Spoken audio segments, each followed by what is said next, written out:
Welcome to the Swim Swam podcast. I'm your host, Coleman Hodges. Joining me today, he's an Olympic legend. He's an Olympic champion, sprinter extraordinaire. Today, we are sitting down straight from Darwin with Kyle Chalmers. Kyle, what's up? Thanks for having me on, mate. That's a big rat. But yeah, definitely in Darwin in lockdown at the moment. Here in Australia, we have pretty obviously strict rules. Most of our state borders aren't open to each other, but coming back from overseas is even more challenging. So 2 weeks in hotel quarantine here in Darwin before I can finally go home to see my friends and family, which I'm very, very excited about.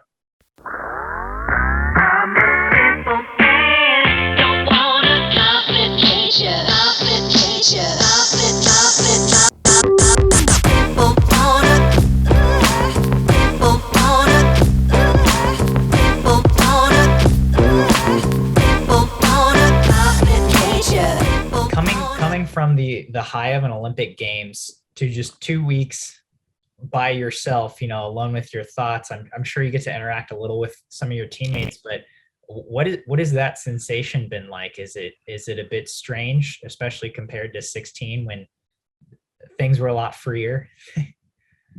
Absolutely. Obviously, 2016, I won. I had the whole week in Tokyo of doing media commitments and being able to celebrate with everyone from around the world what had just happened.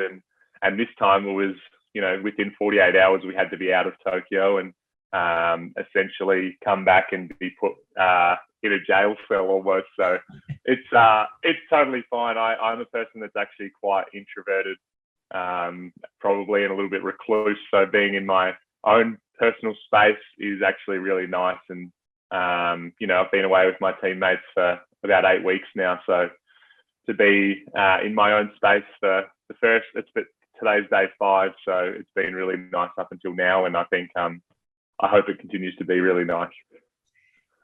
Do you feel like you get to process things a little more?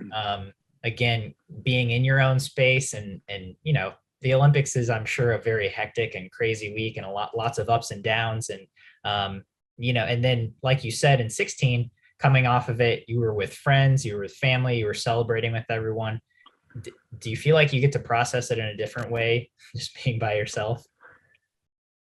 Absolutely. It gives me a great opportunity now to sit back and just reflect and probably realize what I've just done and achieved. It's a really big whirlwind, the Olympic Games. It goes so quickly and you don't really take the moment or time to sit back and I guess smell the roses, as they say, while you're doing it.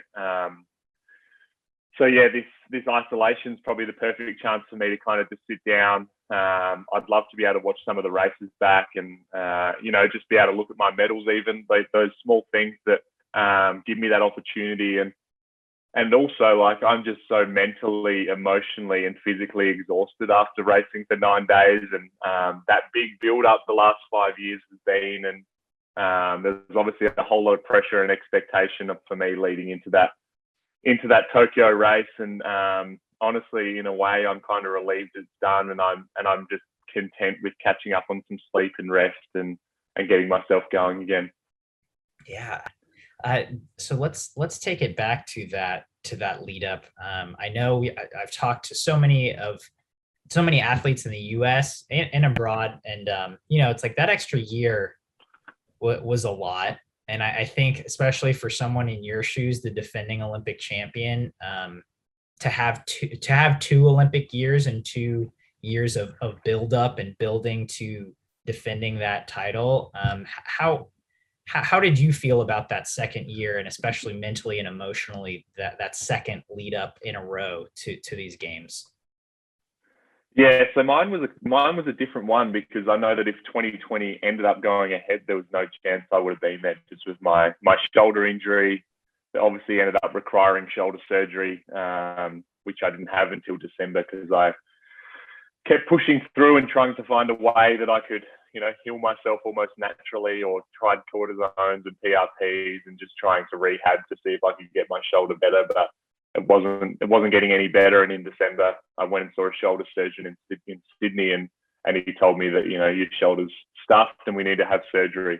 So That was quite unfortunate, but yeah, I guess for me, 2020, the start of 2020 especially, we went on a training camp in Malaysia, and then we had a freestyle camp in Australia with the sprint boys, and it was the best that I was ever training, and I was so confident and had so much self-belief. And I know that if the Olympics were to go ahead at that stage, I would have been perfect and in the best condition of my life. And I think having that month out with COVID and then trying to come back and do exactly what I was doing just hurt my shoulder. So then this year was a completely different process for me. Obviously, December I had the shoulder surgery. January the 1st was where I first started to kind of roll the shoulders over to be able to actually swim. And I had to build back from swimming, 25 meters in a training session right through building up to 10K or 11K a day. And it took a very, very long time. And it wasn't until probably after trials where I was actually able to train properly and train freely. And I had that good 4-week block from Aerobic trials through to Tokyo, which gave me the confidence that I needed to swim well in Tokyo. But up until then, I was probably struggling quite a lot and just didn't know whether my body would hold up. But as soon as trials was done, I got 2 cortisones in my left shoulder and 1 in my right. And I just felt like a whole new person, a new me. And I guess the cortisone was able to hold up for those 4 weeks leading into Tokyo, and my shoulders managed to hold up, which was nice. Oh my God. That's so much. So you were barely back to training heading into trials. Yeah, so it's been like, for me, I had 12 cortisones in my left shoulder over the last year. I had 2 PRP injections, which is where they suck your blood out, spin it in a machine, and re-inject the plasma into my subscap to try and heal my subscap, because I had a torn labrum, a torn subscap, a really bad bursitis. And obviously, as soon as they start putting cortisone into the bursa, it gets worse. And then I've got another thing called an osmochromialis in my left shoulder. So it's an extra bit of bone in my AC joint, which flicks over constantly.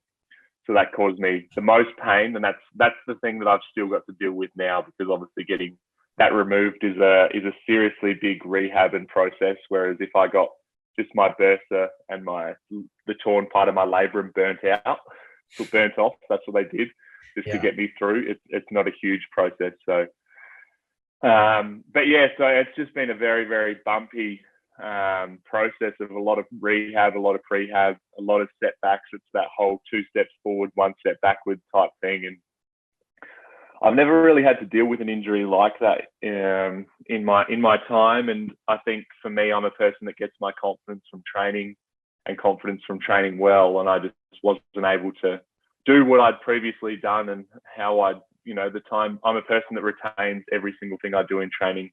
I know my times. And with my coach Bish, we do the same sets every single year at the same time. So I know exactly what I've done for those sessions the previous year. And when you're not going as well, I started to definitely have a lot of doubts and lose a lot of confidence in myself. And I think trials, I was so lucky to push out that 47.5. That probably gave me a little bit more of I can do this. And I did a PB in the 200 freestyle.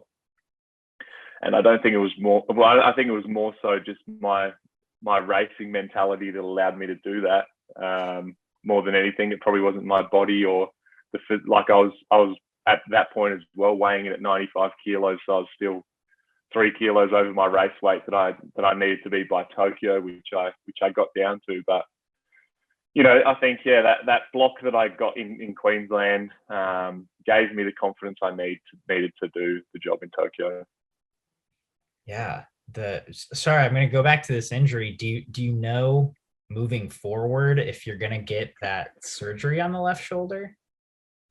No. So what it is all of my ligaments. So I was born with it. Essentially, my shoulder joint didn't fuse together as a kid.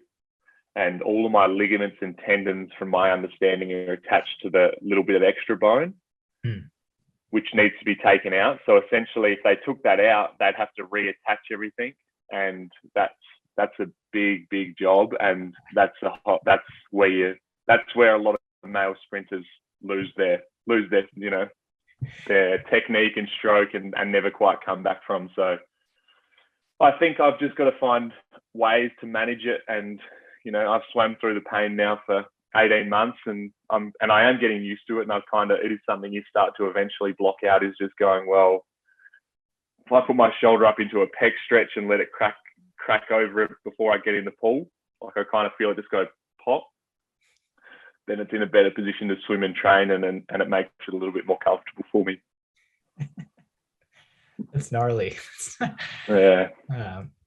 Okay. The perks of being a professional athlete, mate. The injuries that come with it. Yeah. Wow. That's a lot. But so you make it through trials. And like you said, you win a PB, you were 47.5 in the 100. And then you have this shorter cycle between trials and the Olympics than you guys have ever had before. Did you feel confident about that heading in, just having that 6 weeks as opposed to, is it a few months usually? Yeah, usually we race trials in April, and then obviously the Olympic Games is July. So we have Rio year, I had 2 weeks off and then got back in the pool and started a whole training cycle again. Whereas this was different. I think for trials I wasn't fully rested for. So and I'm never a person that questions it. I just trust what my coach says and trust what they're suggesting is going to be the best thing for us. And I know that World Champs in 2019 we actually did the same thing, and I swam my best time there. So I didn't even question it or think about it, to be honest. Yeah. And can you take me through just a little bit of that training camp? Obviously, I'm guessing the emotions were a little heightened with being with the team. I know you guys had to hop around a few places to be COVID safe, and then just again building that confidence, building off of what you had done at trials. Yeah, so we had to get out of Adelaide. Like I'm from Adelaide, which is South Australia. We had to get out of Adelaide within 3 days from trials and get to Queensland because our state borders close all the time with COVID. Adelaide, or I should say, Australia is a place that we'll have one case and a town will go into complete lockdown, or a state will go into lockdown, because we just haven't dealt with COVID here. So we went up to a place called Townsville, which is in far north Queensland, and got 1 week of training out there, and a COVID case passed through the town, and we got evacuated from Townsville and had to go up to Cairns, drive to Cairns, which was a 4-hour drive, and had to lock down and kind of self-isolate for a few days until we got a negative COVID test, and then had a few more weeks in Cairns to train. I think we had 3 weeks, but I think my first week in Townsville, I was probably a little bit rested after trials because I hadn't tapered all that much, and I was probably fresh, and I had one of the best weeks of training I'd had all year, just pushing, times that were kind of back to the level I needed to be and wanted to be. And it just gave me this confidence again that I needed. And I was there with my training partner, Maddie, and my coach, Peter, and a couple of our other support staff, and there was no one else with us in Townsville. So I was able to be extremely focused on what I wanted to do, and I guess kind of selfish in a way, and have everyone focus on me and attention on me. And yeah, like I said, I started doing things that I knew I needed to do to be able to go 47.0 or be close to my PB again, and then it carried through into Cairns, and I had 3 to 4 really, really solid good weeks before starting taper again. And I think my biggest thing for me, like I said, I was 95 kilos at trials, which is heavy for me to race. And I knew that if I was going to swim a best time, like as soon as I finished my 100 freestyle at trials, my coach said, we've got to get back down to race weight pretty quick. It's good to train at 95 kilos. But it's just extra weight to carry through the pool that's slowing you down. So let's try and get back down there. And that was a challenge for me. I think just trying to lose 3 kilos is pretty hard when you're training so hard. You got to try and eat less, and got down there. But I think for me in December, like obviously I spent the whole year last year not training. Like I kicked, if I was lucky, I did some running and cycling, but I couldn't swim. So I got up to 102 kilos. Like when I weighed in post surgery in December, I was 102 kilos. So I was a whole lot of person, and I'm a person that can put on weight quite easily. So even in this Darwin experience, I'll probably come out of here at 100 kilos. I'll be a truck. But yes, anyway, got down to that 92 kilos and just probably started to feel faster and stronger in the water. And like I said, I had those cortisones in my shoulders, so my shoulders were holding out pretty well. Obviously, still pretty painful, but I had to manage them the whole way through. But I get my confidence from training well, and that's all I needed was to start stringing some good sections together and start hitting some really good times. And you're never going to have a perfect preparation, and you're never going to feel good you're never going to feel good every single day at training. But if you're able to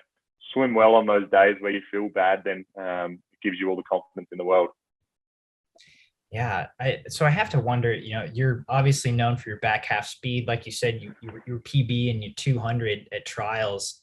I mean, did you feel like your aerobic base was there? Did you feel like your legs got a lot stronger just because you were kicking so much more coming off these injuries?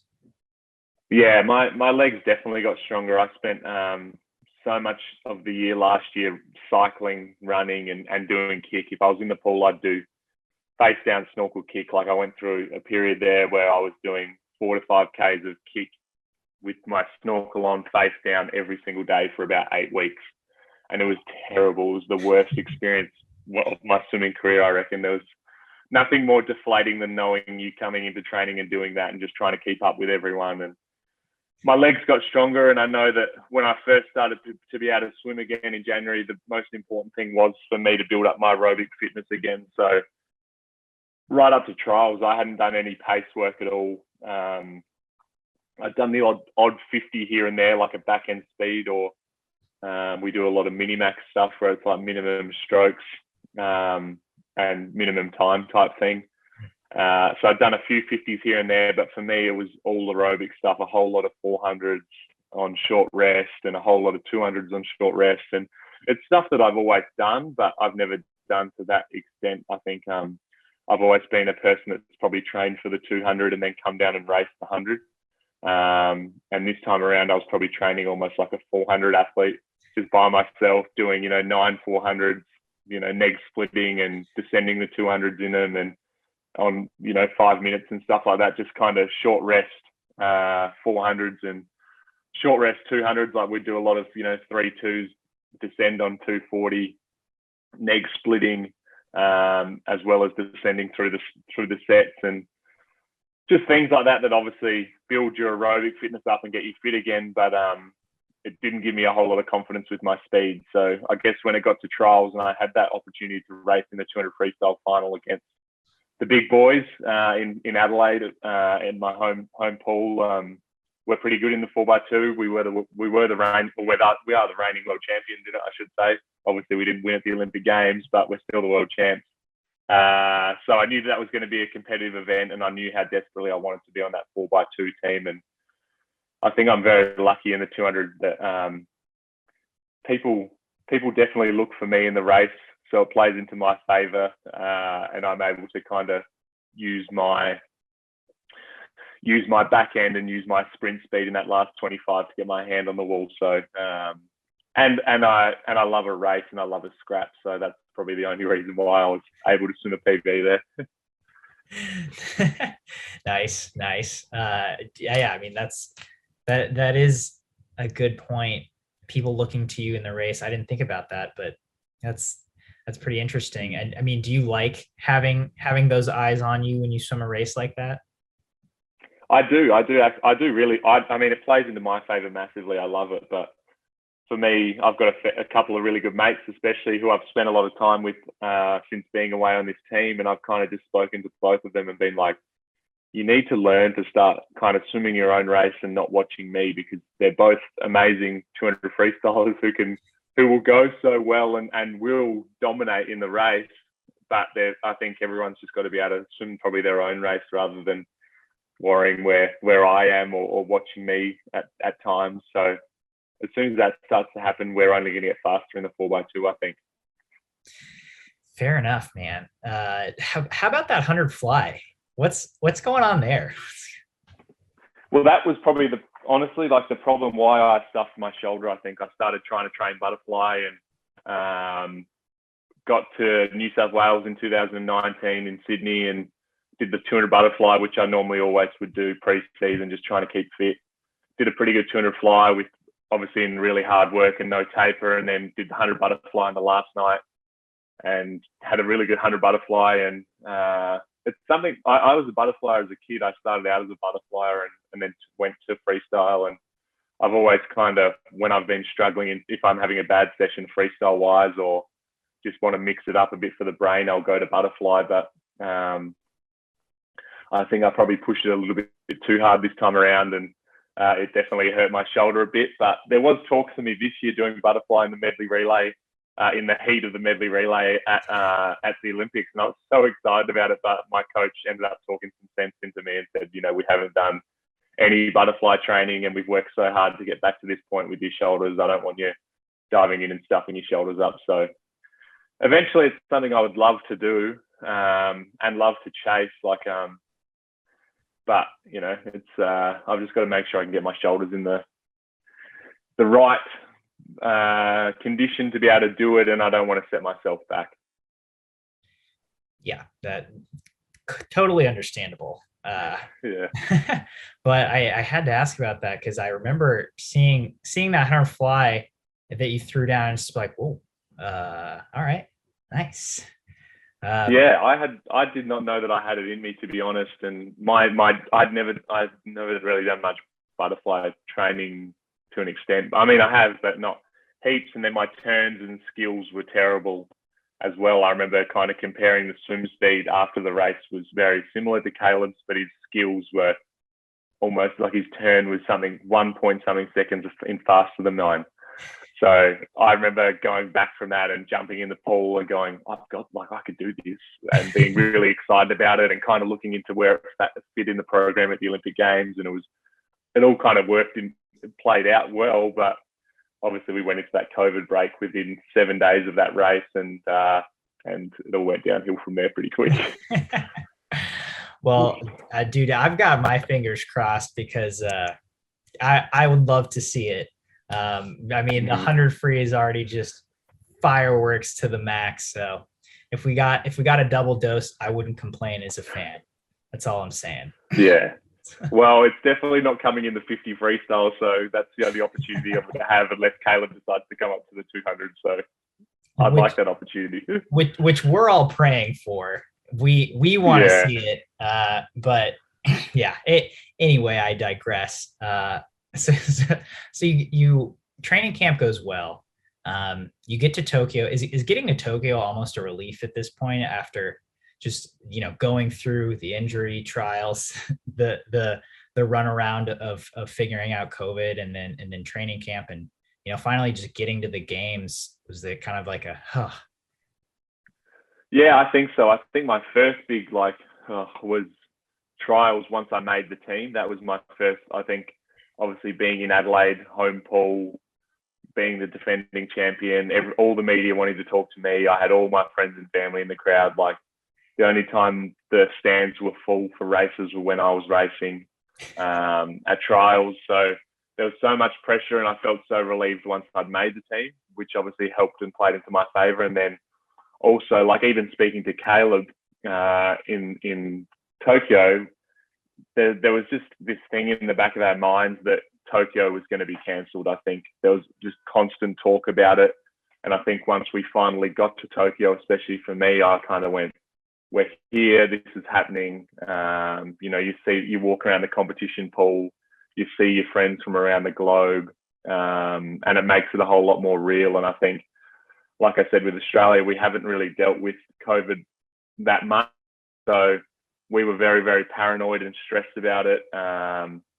And you catch up with these guys like Bruno Fratis from Brazil, and I was saying how stressed I was about it all, and he kind of went, well, man, if you wear a mask and you wear your gloves in the food hall and your hand sanitize, you'll be completely fine, I promise. He was like, I've lived in these terrible places. I've lived in Miami or Florida where it's been terrible with COVID for a long time. And I spent a lot of time in Brazil last year, and I managed to not get COVID, so you'll be completely fine type thing. And once the racing all kicked off, I just didn't even think about any of that sort of stuff. But I think, yeah, once I got there, it was just a big sense of relief, probably. Bruno can chill anyone out, I think. Just talking to him, He can. Like, he's got that Miami, like, cool, hey, what's up, man? How are you? It's just he is. He's the man. He's one of those guys that's he's a person I stay in contact very, very regularly with after racing on the London Raw team together. But that was probably my highlight of the competition, was seeing him win that bronze medal on the last day and seeing how emotional and excited he was. And I waited there for hours and hours and hours after the race to swap caps with him, which we'd spoken about earlier in the week. And yeah, seeing him come back and obviously see all his Brazilian teammates and his partner, and it was all just very emotional, and I was so excited to be a part of it, and just seeing how much that bronze medal meant to him probably put things into perspective for me a lot more as well. That just obviously from the media, just watching it on TV, seeing him celebrate the way he did, you would have thought he won gold, and it was so cool. It seemed like a lot of medalists, regardless of the color at this games, got to be a little more excited than most games, and maybe that was part of just we didn't even know if it was going to happen, and so to walk away with any color of medal, it feels like there was a lot more celebration, a lot more just like, yeah, I got yeah it. I totally agree. I think there was, for sure, and it's so good to see. I think there's very few people that win an Olympic medal at the end of the day, and whether you win bronze or gold or whatnot, like it's such a fantastic, amazing achievement. And although it's like, for me, I look at it and I go, well, although I didn't win gold this time around, it's gold for me because I know how hard and how much I've had to sacrifice to be at that point. And a lot of this last period, I thought that I wouldn't be there and I wouldn't have that opportunity. And to be so close to winning gold, obviously, it does hurt a little bit. Like it's kind of bittersweet, but I think, like I said, I have had to work so hard to be there. So it is gold for me, and I am so happy, and I couldn't ask for anything more. I'm so grateful I get to talk to you about this, just because, again, from the outsider's perspective, we're talking about, well, it's going to be Chalmers and it's going to be Dressel and the 100 free, and like that's what it's going to be. And then I hear about your last 18 months, and it's like, oh my, like the fact that you were in that final, like you said, is such an achievement and such a big deal. Did moving through prelims and semis at that point when you were actually competing, did you feel pretty good, especially with how tight those heats were? Did you feel pretty good about moving through the stages? Yeah, so obviously I had to swim the heat of that 4x1 freestyle relay, and I had to give it a fair bit. So I was 46.6 and I maxed out, and next morning I stood up and went 46.4. Like I did 2 pretty unbelievable relay splits, and that gave me a huge wave of confidence. And then started off the 100 freestyle, and I did my heat and I felt amazing. I was 47.7 and felt probably the best I'd felt in a long time racing. I kind of backed off at points in the race and didn't want to go too hard, and just made sure I kind of played the game and got through that, because I knew that I had the big day the next morning with the 100 freestyle semi into the 4x200 freestyle relay. So I knew that was going to be huge for me. And I feel so much responsibility when I get picked on a relay team, especially when you don't swim the heat and you get put straight through to the final. I knew there was so much expectation on me coming into that 4x2. So the semi-final for the 100 freestyle, I kind of rolled in and did a good race, but I probably didn't give it enough. I think in hindsight, I've looked back at it and I wish I gave it that slight bit more to put myself in a middle lane. But for me, I thought that I was winning my heat. I got second in my semi-final, and I had the Russian Klemeznikov out to my left, and I was breathing to my right. And he was quite deep left as well, so I had no idea where he was. And I thought, oh, I've won this semi-final and I've done my job and I think I've swum pretty fast. So, and I kind of looked up and went, oh, 47.8, that kind of hurts. Anyway, I kind of reset, did my 200 4x2. We won a bronze medal. And, then it was all about, for me, it was all about recovering and doing everything I possibly could to get up for the next morning, because that morning did fatigue me. I'm a person that throughout this last period, I've been lucky to do 4 races in a competition, let alone, by the time I got to my 100 freestyle, it was already race number 6 for me. So, and 6 max out races. Obviously in Australia, I can rest through the heats and get through the finals pretty comfortably. But these 5 that I'd already done were very, very solid, hard races. So I swam down 2Ks in the pool, physio, massage, had a bit of a sleep, icing my shoulders constantly, just all the things I could possibly do to recover myself, just getting that food and protein in. And then, obviously rocked up into the final. And I think there was probably slight doubt in my mind still, like 47.8 Dressel had been 47.2 in the semi, and the Russian had been 47.1. And I kind of went, well, my best is 47.5 this year. Can I get down to that fast? Like, I desperately want to win a medal. And then I kind of woke up in the morning and just got myself into the best frame of mind I possibly could. Just watched my race back from Rio, which gave me kind of, that little bit of boost of confidence, and watched my family's reaction from Rio, and my grandparents and my school, and like the impact that all had on it. It kind of just put me into this really good state of mind. And I think swimming's one of those sports that it's all about having confidence and believing in yourself. I think for me, I'm a person that if I ever stand behind the blocks and question it and don't think I'm able to race or win, there's no point in me racing. You've got to believe you can win every time you stand behind the blocks. Otherwise, there's no point in doing it, in my opinion. So I had to get in there and have that mindset. And, it was a bit different, I think, this time around with no crowd. And I actually kind of probably struggled to think that it was an Olympic final. I think I stayed probably too relaxed. And I think Caeleb is a great friend of mine. So to have him in the marshalling room was fantastic.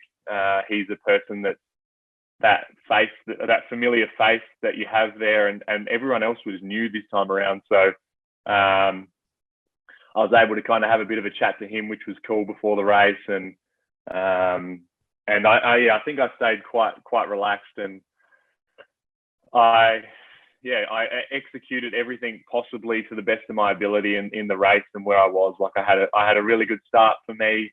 Obviously, you look at the reaction times again, like exactly what happened at Worlds. My reaction time was 0.68. Caeleb's was 0.62. He wins by 0.06 of a second, and there you go. It's all in the reaction time off the block.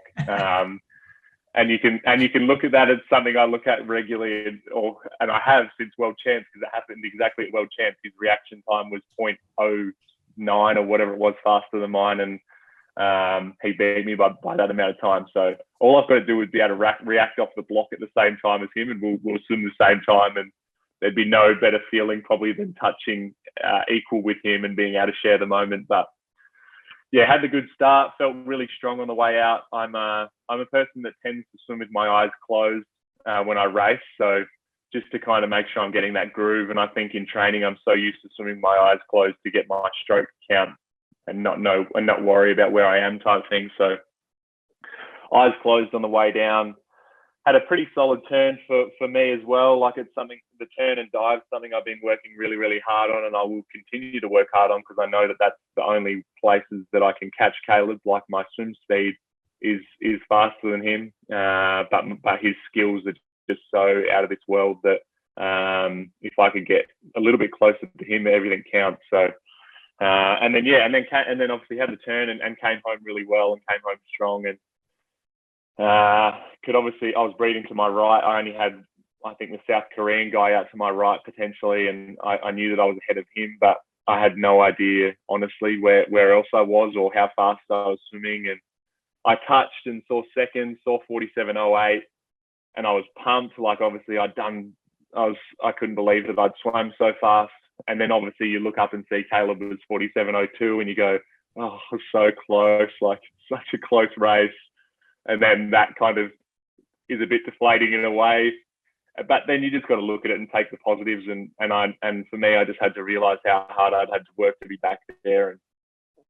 And, you know, I'm a competitive athlete that swims to win. I don't swim to stand up and get second, but I have to take it this time around. And if I'm going to lose to someone, I am honoured to lose to Caeleb because he is such an amazing competitor and amazing athlete. And I am lucky to call him probably a friend now. Like we do keep in touch. And, you know, I made sure I stood on the pool deck and waited for him to get out of the pool to give him a big hug and share that moment with him. And then once I saw got through media for me. And then once I saw my coach and saw how emotional he was, like he couldn't even talk to me. He was bawling his eyes out. And I knew how much it meant to him. And like he said to me, you've been through so much over this 5-year period and you've fought your way to be back there and you can't ask for much more, mate. Like, I'm so happy and so proud of you. And, you know, we kind of just had a hug. And I'm not an emotional person and I really struggle with emotion, I think. So for me, I kind of felt a bit awkward in the situation, but I love my coach. He's probably one of the most important people in my life. And I spend, you know, more time with him than I do my family. And I've been with him since I was pretty much 12 years old. So from that to be, you know, still with him 11 years later at his first Olympic Games and being able to share that experience with him was awesome. And then I guess I let it all sink in and realized what I'd achieved. And like I said, I just became so grateful for it and so happy with my result. And, you know, I was half a second faster than I was in Rio. And a lot of people struggle to stand up in an Olympic final and swim a PB. And I can proudly say that I've stood up in 2 Olympic finals now and swum 2 PBs, which is special. And there's not a whole lot of. I remember going back to 2016 again. I remember Nathan Adrian getting bronze after winning gold in London, and I remember the press conference after and them saying to him, very, very few people struggle to stand up and win a medal after they've won gold, and you've done it. And I remember them being so proud and happy for him. And I guess that also that obviously got cemented in my head how hard it is to actually stand up and do it again 5 years later. So I just have to be really proud and happy with it, to be honest. Yeah, it makes me very happy to hear you say that. Before we go into that a little bit, I have to ask, you literally swim the whole first 50 with your eyes closed? I swim most of the race with my eyes closed. Yeah. I think if I had Caeleb on my right side on the way home, then I'd have my eyes kind of semi-open looking for him. But I think I kind of just like grit my teeth or like clench up and just sprint. So because for me it's just one long sprint in the 100 freestyle for me. I don't have the speed. My best 50 freestyle time's 22.1, and for me to go out 22.7, I think I was in Tokyo, feet on wall, that's pretty much going out in your PB. So it is one big sprint and just trying to hold on. So do you see the T and then flip, or do you just count your strokes and then know, okay, this is where I flip? No, I do. Once I get close to the turn, I know that I have to open my eyes up to see it. And the problem with me is I also get really confused because we swim the opposite way down the lane in training. And then it gets to the major competitions and we have to swim the other way, and it just throws my turns completely out of whack every time. So once it gets to racing, I'm pretty paranoid about it all, and I have to obviously have my eyes open to see where I am and get that good turn, because I know that's one of the most important parts of my race. Yeah. Wow. That's amazing. Honestly, I think that's the greatest achievement of all is it's out seeing for most of the 100. But I mean, going back to that race, I mean, yeah, that was, we ranked it as the best race on the men's side of the Olympic Games. To see you and him just deliver such a Titanic battle.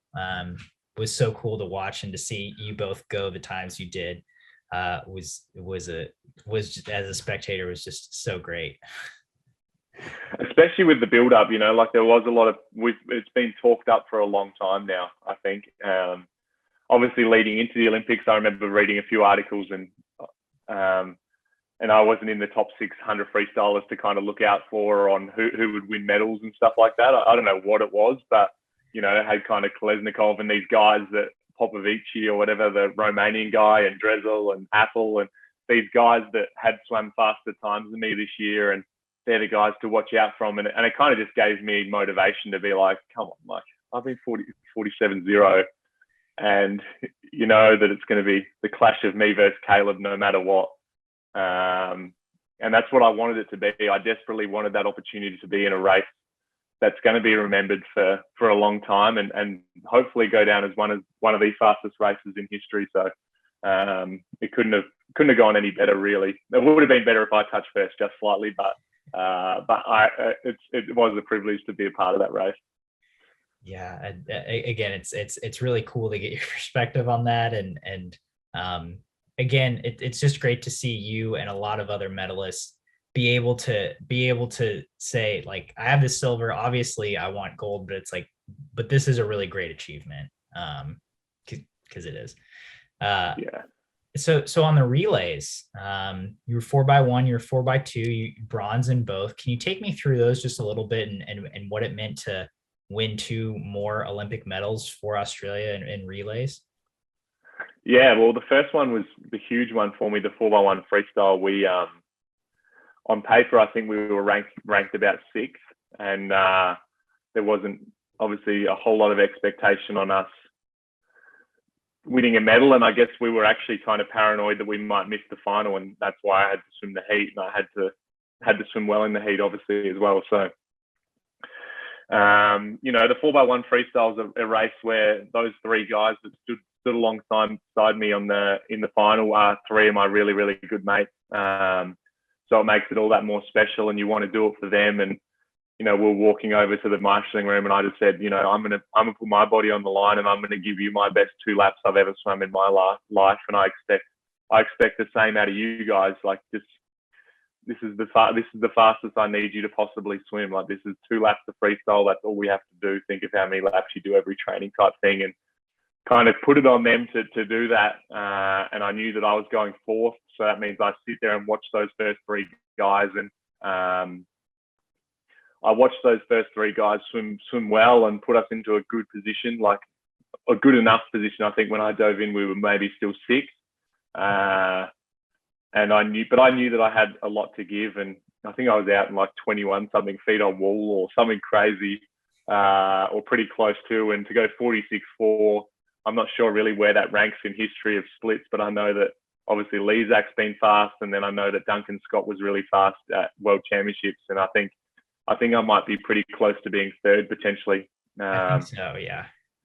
I've been 46.6 quite a few times, and I know that was up there, but I think 46.4 might be pretty close to one of the fastest splits ever. So I gave it everything, and we got that bronze medal, and I looked at that bronze medal for hours and looked at all the details on it, touched every part of it, and just shared that moment with the boys. Like, we were all in the same apartment, so it was such a special thing to get an Olympic medal. Like, it kind of blew me away that I didn't have to stand up and do it again. And after not being expected to do that in that 4x1 freestyle, it wasn't gold, but it was gold to us, and we were all so happy. So that was awesome. And then yeah, being chucked in that 4x2, I'd worked so hard to be in contention for that, because I really thought that we were a shot at winning gold, and we were a shot at winning gold. Like, obviously the Brits went unbelievably, like almost broke the world record, and the Russians had a few good swimmers that got over the top of us, but yeah, we got bronze, and it was special again standing up on that podium. There's nothing more special than standing on an Olympic podium and receiving that Olympic medal. That's cool. Just again, big congrats on winning 3 more medals. And so once you're once your racing was over, again, you mentioned it was a pretty big rush to get out of the games, but were you able to kind of enjoy the moment, maybe on the last night of racing or the day after, and just kind of soak it in a little in Tokyo? No, not so much, to be honest. Finished racing on Sunday. So by the time we kind of got back, I had the 4x1 medley. So by the time we got back, it's probably 2 to 3 p.m. And we had a bit of a team meeting, which was cool, and presented all of our heat swimmers in the relays with their medals, which was something that was really nice. And I think it's probably not until I've got here that I've been able to reflect properly. And it's nice being able to be thrown in a room by yourself for 2 weeks and being able to reflect properly rather than kind of going home and having all your friends and family and media probably tell you how you should be feeling or tell you how you should be reflecting. This is me, where I don't have Wi-Fi. I have very little data here. I kind of have to be in my own space and own time, and we can't see each other. So it's an opportunity for me to be in my own headspace and make it out to be how I want it to be. How have you spent your time? Like, what do you do? The first few days probably just sleeping, and I've never had the opportunity to sit back and watch the Olympic Games. So I've really enjoyed watching the boxing, and I'm a huge basketball fan. So watching like the US basketball team play our team, the Boomers, the other day was awesome. And obviously the Boomers started really well and then faded, which is a shame. But all of the athletics, every single sport I've watched. The skateboarding the other day, watching the 18-year-old Aussie win the gold medal in the skateboarding, it's exciting and fun to watch. And I never thought that's what the Olympic Games was, to be honest. For me, you go to the Olympic Games and it's just like any other swim meet probably, and you just have a whole lot of other athletes in and around the village, and you don't really know what they do all that much. You do your kind of job. And Rio, I wasn't able to go watch any other sports because I had media commitments the second week, and London, I was too young and didn't have much interest in the Olympic Games. And before that, obviously, I can't remember. I was way too young. But for me to kind of just watch and put names to faces and be like, oh yeah, that's that guy I saw him getting a coffee in the Australian building the other day, and he does boxing, or yeah, she's a basketballer or triple jumper or whatever. Like it's cool to be able to do. So that's been good. And then I think also I kind of go a bit incognito during racing and don't speak to my friends and family nearly as much as I should. And I've been able to kind of sit back and chat to quite a lot of those people as well, which has been nice. And this is day 5. So probably to day 5, I've been able to keep myself quite busy. And now it's going to probably be pretty tough, I think, for the next 9 days. But I'm a general manager of my fantasy basketball league. So I've got a lot of work to do there. And it's only 60 something days until we draft in one of my other leagues. So I've got to start doing some serious research into that. Nice. I guess that'll keep you busy. Yeah, it'll keep me busy for sure. So just to close out, you're only 23, but this was your second Olympics. Did you feel a difference between these two experiences, just having seen it before, having kind of known what to expect, and like you said, just being able to get a different perspective on it, whether that's while you were at the games or even after, as you're just watching it? Yeah, it was completely different to me. I like you said, I did know what I was getting myself in for, and this time around I had the eyes on me and the pressure and expectation, which was tough, but in a way also I enjoyed it, because for me, I've always wanted to be a professional athlete growing up. So to have that on me was quite nice. And I think going and having that experience, being so close to winning, has motivated me more than anything and made me so much hungrier to continue on. Like, I think there was probably times over this last period where I've kind of gone, I don't know whether I'll swim on after Tokyo. Like, I'll do ISL, and then who knows what happens. Maybe I go play Aussie rules football, or I start the next chapter of my life, just not knowing, because my shoulders and whatnot, whether my body will hold up. But I think being so close now, it's motivated me more than anything to continue on and to go one better in Paris. I love it. That's a great note to end on, Kyle. It's been such a pleasure getting to chat with you today. I really appreciate you taking the time. Any parting thoughts for our audience before we sign off today? I guess just thank you all for the support. Obviously, swimming doesn't probably get the loving that it deserves a lot of the time, and I know that you guys are very passionate about it, and we see the articles and we see the comments, and most of the comments are pretty positive all the time. If they could be positive all the time, that would be even more fantastic. But I really am grateful for the support, and we do it for you guys, and I'm glad I was able to produce such a great race for the fans to sit back and enjoy and watch. And obviously it has been such a stressful and I guess hard time for everyone over these last 18 months, and I hope the Olympic Games was able to bring everyone some happiness and joy.